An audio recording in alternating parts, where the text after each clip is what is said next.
Hello and welcome to Group Two's paper presentation for CS643.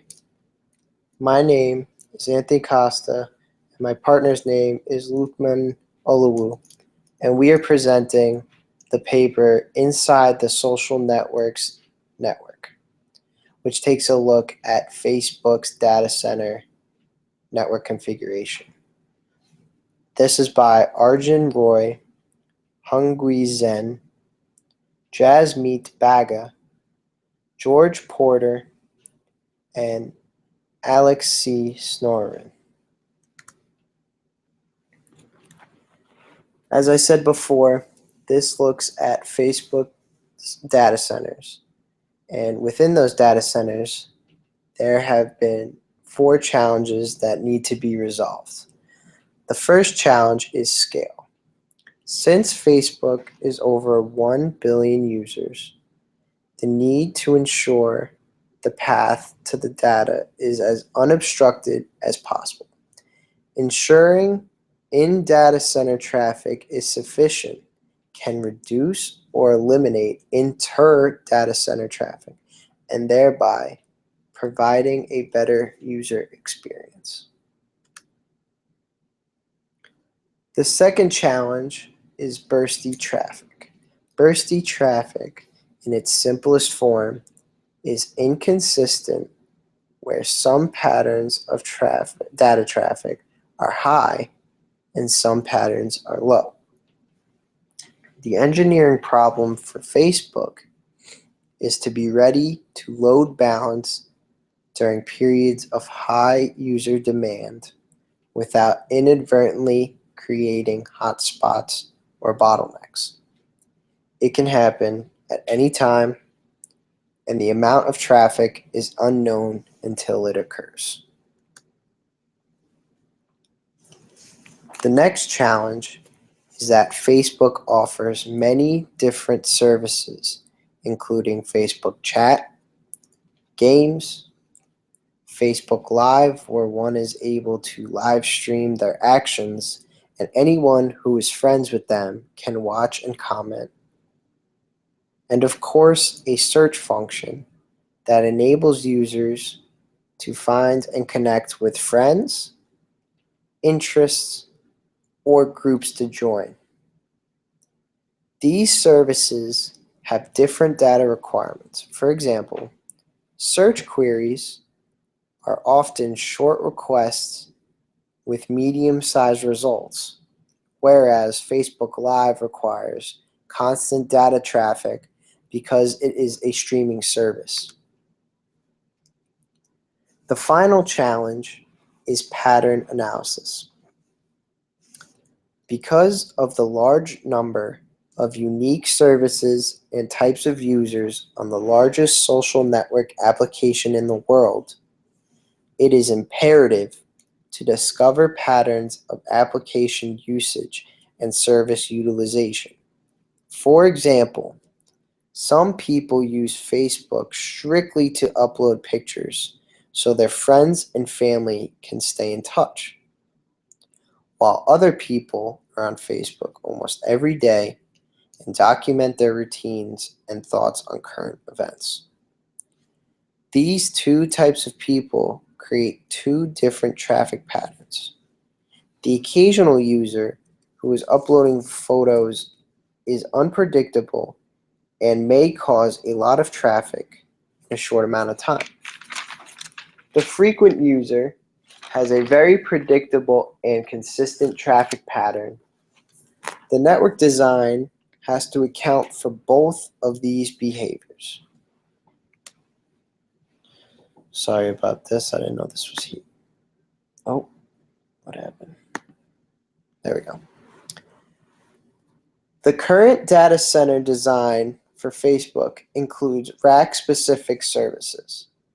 This means that all servers in a single rack provide the same service. For example, web, cache, and database servers are all sorted in a specific rack.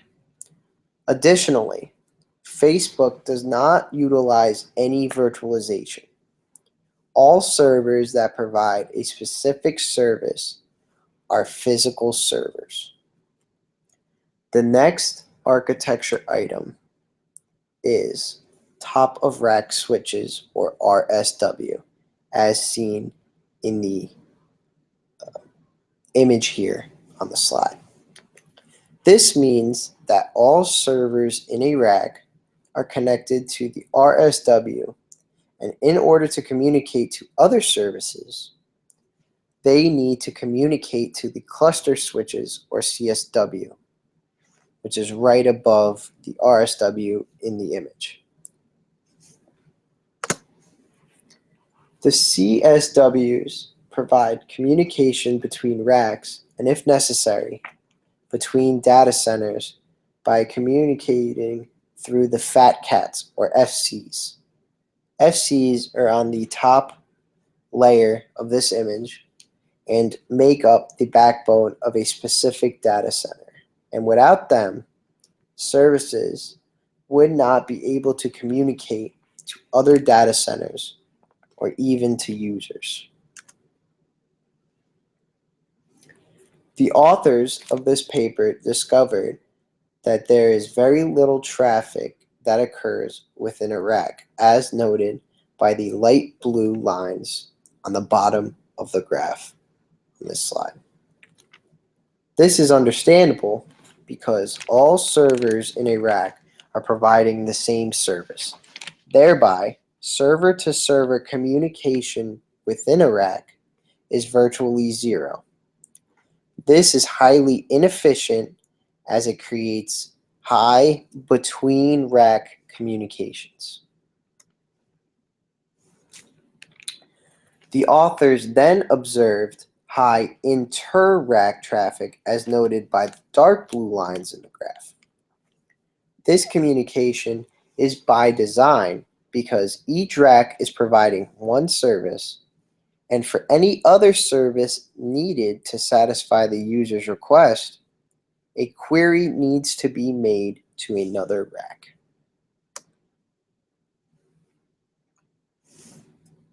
The same graph which is shown on the previous slides, but for different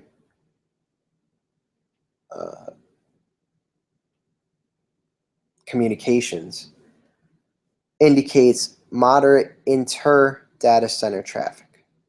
This indicates that most user requests are being satisfied within a single data center. This infers that the application layer load balancing and cache consistency is highly effective. This system's architecture design seems to be delivering an acceptable user experience.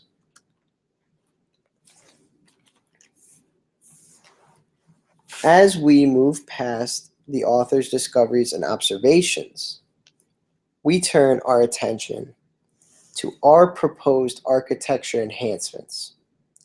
Our first recommendation is to create multi-purpose racks. In particular, have each rack contain both web and cache servers. This is a big departure from Facebook's current design because we are attempting to minimize inter-rack traffic. You will note on this slide that web servers have a high rate of inter-rack traffic, noted by the dark blue lines that indicate intra-cluster traffic. In fact, 75 to 80% of all communications for web servers are inter-rack. This graph indicates traffic rates on cache servers. Again, you will note by the dark blue lines that the high majority, around 95% by my calculation, of traffic is inter-rack or intra-cluster.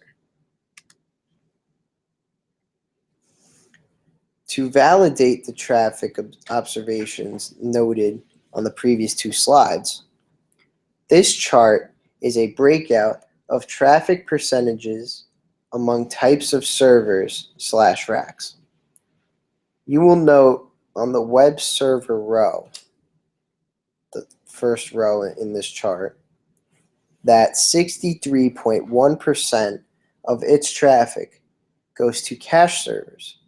Conversely, on the follower cache servers, which is the second cache row, follower cache servers, I'll explain, are cache servers that store the most frequently used objects.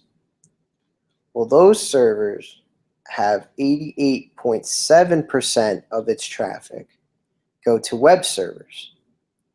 This clearly proves our theory that by combining web and cache follower servers, that inter-rack traffic will be dramatically reduced. The previous recommendation of combining web and cache servers in the same rack provides a direct benefit for reduced inter-rack communication and also provides a faster response to the user's request. However, there are also secondary/residual benefits. One benefit, which is of note, will be the reduced requirement for high network device buffer utilization. The research indicated that with short, bursty requests and responses, buffer utilization is very high and requires an over-engineered network device, such as a high amount of RAM in routers and switches. By reducing inter-rack communication, routers and switches would require less memory and would now be able to allot more CPU to traffic management instead of memory management. This will also reduce the amount of time a user waits for a response. The next step in this process, if our proposed recommendations were approved, would be implementation. The new design should first be tested in a performance lab. First, the creation of mixed-use racks will need to be designed and implemented.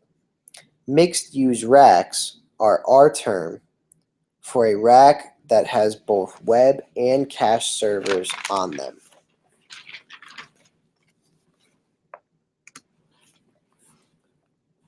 Next in the implementation will be the modification of the caching algorithms.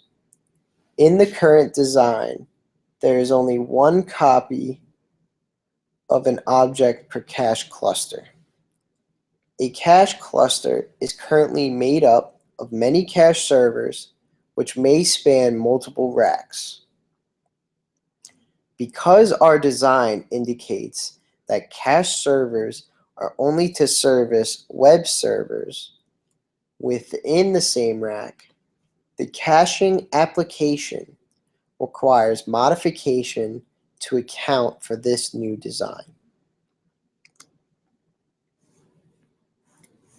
During the QA performance lab testing, all systems and network devices need to be monitored to A, determine if the primary recommendation achieved its design objective, and B, determine and discover any and all secondary/residual benefits as noted earlier with reduced buffer utilization.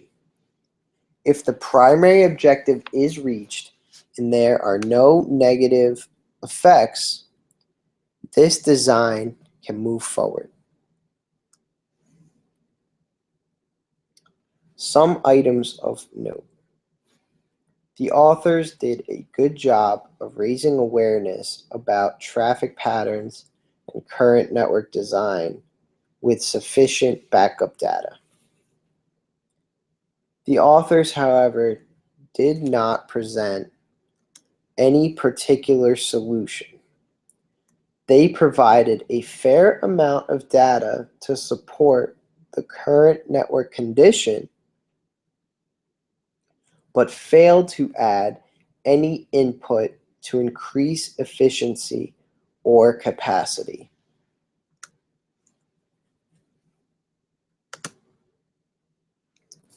Finally, the paper was well presented with clear information and understood the data flows. However, the authors spent a large amount of time diving into detail of the current condition instead of postulating possible enhancements. From our consumption of this paper, we can draw the following conclusions. High inter-rack communication exists. If a rack redesign is undertaken to create a mixed-use rack, inter-rack communication should be greatly reduced. And finally, there potentially can be many secondary/residual benefits as noted with network buffer utilization.